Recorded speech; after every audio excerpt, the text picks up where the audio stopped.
दोस्तों इसी वीडियो के माध्यम से एनएमडीसी स्टॉक के ऊपर जो रिजल्ट आया है उसके बारे में बात करेंगे। उसके साथ आज जो स्टॉक बोनस दिया है तो किन लोगों को ये बोनस मिल पाएगा उसके बारे में डिटेल्स पे मैंने उसका स्टेटमेंट आपके साथ शेयर करने वाला हूँ। Proper fundamental and technical analysis करेंगे, ये स्टॉक का कैश फ्लो भी डिस्कशन करेंगे और प्रॉपरली इसी स्टॉक के अंदर चार्ट पे कैसे मोमेंटम आ रहा है उसके बारे में जानने के लिए जा रहे हैं। वीडियो को प्रॉपरली देखिए, आप लोगों को एक अच्छा खासा नॉलेज इसी वीडियो के माध्यम से मिलने वाला है। वीडियो को लाइक करके चैनल को सब्सक्राइब कर दीजिए, ऐसे आपको हर दिन ऐसे इंफॉर्मेटिव वीडियो मिल जाएगा। तो चलिए दोस्तों डिटेल्स पे स्टॉक का फंडामेंटल एंड टेक्निकल एनालिसिस करके इस स्टॉक के बारे में जानते हैं। देखिए दोस्तों, आज एनएमडीसी स्टॉक 1.05% नीचे की तरफ आया है और ये जो डाउनफॉल हमको इस पे देखने के लिए मिला है, इस पे देखो जो लोगों ने पोजीशन बनाए हैं सिर्फ 39.51% के आसपास लोग इस पे डिलीवरी के ऊपर सेलिंग की पोजीशन लेके जा रहे हैं।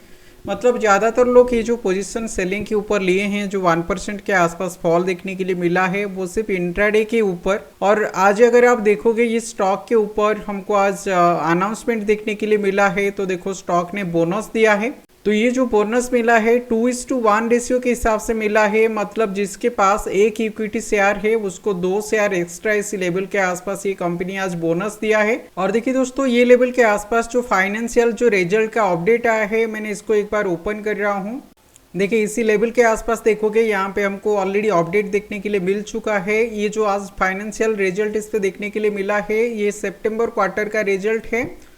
तो सितंबर क्वार्टर का रिजल्ट आज इस पे पब्लिश हुआ है और इस पे देखो अभी डिविडेंड पे ये अनाउंस किया है, तो 1 रुपीज़ के आसपास ये देखो डिविडेंड इस पे अनाउंस किया है और 2:1 रेशियो के हिसाब से बोनस शेयर कंपनी आज प्रोवाइड किया है। तो इतना सारे चीजें आज हमको ये रिजल्ट के हिसाब से देखने के लिए मिला है। तो चलिए एक बार कंपनी का फंडामेंटल एक बार चेक कर लेते हैं, फंडामेंटली कंपनी कैसा है। देखो मार्केट कैप तो 68,000 करोड़ से ऊपर है और ये लेवल के आसपास कंपनी किसके ऊपर काम कर रहा है, ये बेसिकली आयरन वोर के ऊपर ये काम कर रहा है। मतलब डायमंड के ऊपर प्रोडक्शन ये कंपनी करता है और विंड फायर के ऊपर ये काम कर रहा है। तो जनरली माइनिंग के ऊपर ये कंपनी काम कर रहा है। और देखो इस पे अगर आप करंट प्राइस देखोगे 233 के आसपास चल रहा है और इस पे 286 लेवल के आसपास हाई बना के वो ऊपर लेवल से हमको सेलिंग प्रेशर देखने के लिए मिल रहा है।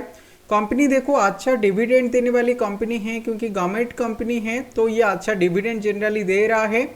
और इस पे पेग रेशियो इतना सही नहीं है, मतलब जिस लेवल के आसपास अभी ये स्टॉक काम कर रहा है उसके हिसाब से ये प्राइस और थोड़ा सा नीचे आना चाहिए। जो पेग रेशियो इसी लेवल के आसपास जो दिखा रहा है, जी फैक्टर ग्रोथ फैक्टर ठीक है, ग्रोथ फैक्टर 5 है। तो ग्रोथ फैक्टर मतलब आगे आने वाले दिनों पे कंपनी के अंदर ग्रोथ होने का प्रोबेबिलिटी इस पे अच्छा देखने के लिए मिल रहा है।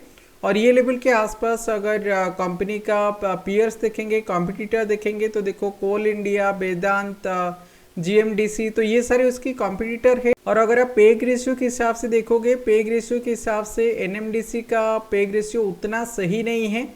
ये लेवल के आसपास देखो जो पेग रेशियो हमको देखने के लिए मिल रहा है, कोल इंडिया का पेग रेशियो काफ़ी अच्छा दिख रहा है।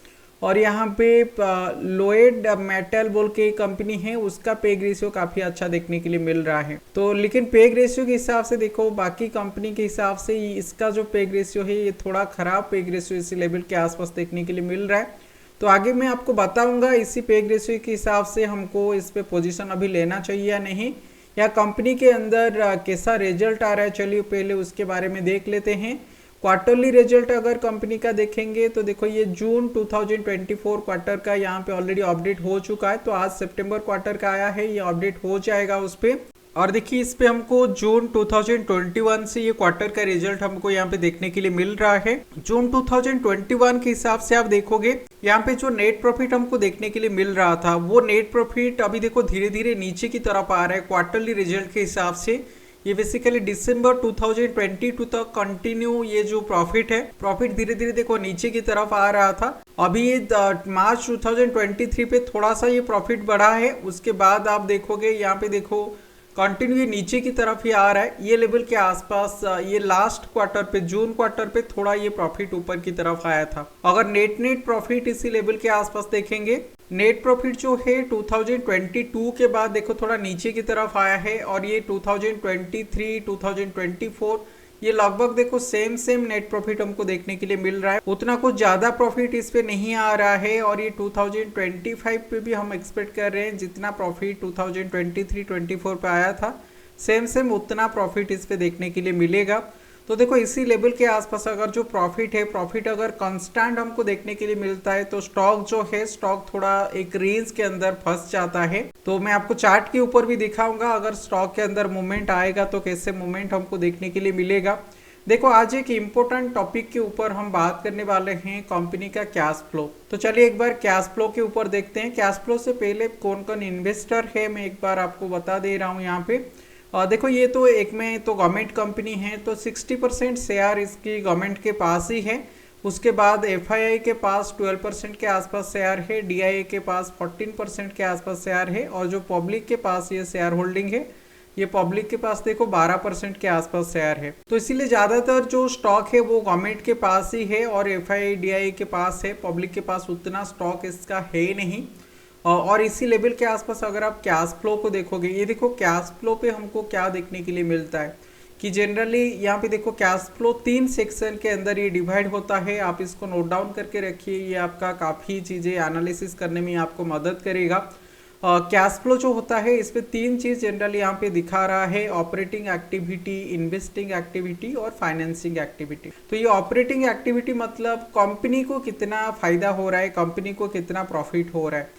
तो देखो इस पे कंपनी को प्रॉफिट तो आ रहा है। अगर आप ये लेवल के आसपास देखोगे 2021 पे अच्छा प्रॉफिट मिला था, 22 पे अच्छा प्रॉफिट मिला था, लेकिन ये 2023 के अंदर अगर आप देखोगे 21-22 के कंपैरिजन में काफ़ी कम प्रॉफिट यहाँ पे देखने के लिए मिला था। और ये 2024 के अंदर अच्छा प्रॉफिट 7,395 करोड़ के आसपास इस पे प्रॉफिट देखने के लिए मिला था। उसके बाद देखो यहाँ पे आपको नेगेटिव पे दिखेगा, ये जो इन्वेस्टिंग एक्टिविटी है, इन्वेस्टिंग एक्टिविटी पे नेगेटिव आपको रिटर्न यहाँ पे देखने के लिए मिल रहा है।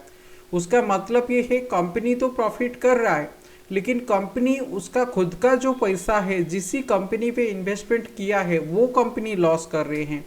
तो यहाँ पे देखो जो कंपनी पे ये इन्वेस्टमेंट कर रहा है 2024 के अंदर ये 6,076 करोड़ का लॉस इसको देखने के लिए मिला है। तो ये जो प्रॉफिट आया है ये प्रॉफिट से ये तो माइनस हो गया, मतलब वो खुद इतना प्रॉफिट किया लेकिन जहाँ पे इन्वेस्टमेंट किया है वहाँ पे लॉस हो गया, तो ये प्रॉफिट वहाँ पे चला गया। और ये लेवल के आसपास अगर आप फाइनेंसिंग एक्टिविटी देखोगे, देखो फाइनेंसिंग एक्टिविटी के अंदर यहाँ पे आपको क्लियर कट ये जो दिखा रहा है उसका जो लाइबिलिटी है, लाइबिलिटी पे कितना खर्चा हो रहा है और ये डिविडेंड कितना दे रहा है। ये अच्छा डिविडेंड देने वाली कंपनी है तो उसके शेयर होल्डर को वो डिविडेंड के हिसाब से वो पैसा दे देता है। तो यहाँ पे देखो इसका प्रॉफिट जो है ये लेवल के आसपास भी खर्चा हो गया। तो इसी लेवल के आसपास देखोगे उतना उसको कैश फ्लो नहीं बच रहा है ये लेवल के आसपास। पहले 2013-14 के आसपास देखो अच्छा कैश फ्लो इसके पास बच रहा था, लेकिन अभी अगर आप देखोगे जो कैश फ्लो है ये 2022 के बाद ये कंटिन्यू देखो 2022 पे काफी लॉस उसको लेना पड़ा था कैश फ्लो के हिसाब से, और 2023 पे -28 करोड़ है। और इसी लेवल के आसपास देखोगे तो 16 करोड़ के आसपास सिर्फ इसको प्रॉफिट कैश फ्लो के हिसाब से हुआ है। तो इसका कैश फ्लो थोड़ा सा सही नहीं है। और ये लेवल के आसपास देखेंगे तो जो पेग रेशियो है, पेग रेशियो उतना सही नहीं है। इसीलिए कंपनी का जो टारगेट होना चाहिए, जो शेयर वैल्यू होना चाहिए, किसी लेवल के आसपास होना चाहिए, उसका मैंने फॉर्मूला के हिसाब से आपको कैलकुलेट करके बताने वाला हूँ। उससे पहले चलिए एक बार चेक कर लेते हैं कि ये टेक्निकल के हिसाब से कैसे मूवमेंट हमको देने के लिए दिखा रहा है। तो देखो यहाँ पे मैंने टेक्निकल के हिसाब से मंथली कैंडलस्टिक पैटर्न ओपन करके रखा है, और ये मंथली कैंडलस्टिक पैटर्न के हिसाब से आप कंटिन्यू ये लेवल के आसपास देखोगे, ये देखो लोअर है, लोअर लो पैटर्न हमको देखने के लिए मिल रहा है, और ये 7 से 8 महीना से कंटिन्यू इस पे सेलिंग प्रेशर हमको देखने के लिए मिल रहा है। ये जो 2023 पे मैंने आपको दिखा रहा था अभी रिजल्ट, 2023 पे जो अच्छा रिजल्ट इस पे देखने के लिए मिला था, उसके चलते ये काफ़ी पॉजिटिव डायरेक्शन पे मूवमेंट हमको देखने के लिए मिला है। 100 रुपीज़ के आसपास स्टॉक था। तो देखो ये जो लिस्ट हुआ था ये सेकेंडरी मार्केट पे लिस्ट हुआ है नवंबर महीना 2022 पे। तो ये लेवल के आसपास देखो ये लिस्ट हुआ था, और ये जो लिस्टिंग प्राइस है अराउंड 105 लेवल के आसपास ये लिस्ट हुआ था। तो स्टॉक जो है देखो 2023 से लेकर 2024 तो ये लेवल के आसपास लगभग ये 200% के आसपास रिटर्न ऑलरेडी दे चुका है। लेकिन उसके बाद देखो स्टॉक अभी थोड़ा सा उतना सही परफॉर्मेंस नहीं दिया है, इसीलिए ये लेवल के आसपास ये कंटिन्यू 6 से 7 महीना से स्टॉक देखो धीरे धीरे नीचे की तरफ जा रहा है। तो अगर आप यहाँ पे ट्रेंड लाइन ड्रॉ करोगे, देखो बार बार इसी ट्रेंड लाइन से नीचे स्टॉक काम कर रहा है। इसीलिए अभी इस स्टॉक के अंदर हमको कोई पोजीशन वगैरह बनाना थोड़ा सही नहीं है, क्योंकि ये लेवल के आसपास सपोर्ट तो अभी बन रहा है। सपोर्ट जो है सपोर्ट 211 लेवल के आसपास तो है, लेकिन ये स्टॉक उसका पेग वैल्यू के हिसाब से थोड़ा सा ओवर वैल्यू स्टॉक हो चुका है। तो मैं एक्सपेक्ट कर रहा हूँ ये स्टॉक इसी लेवल से नीचे की तरफ आएगा।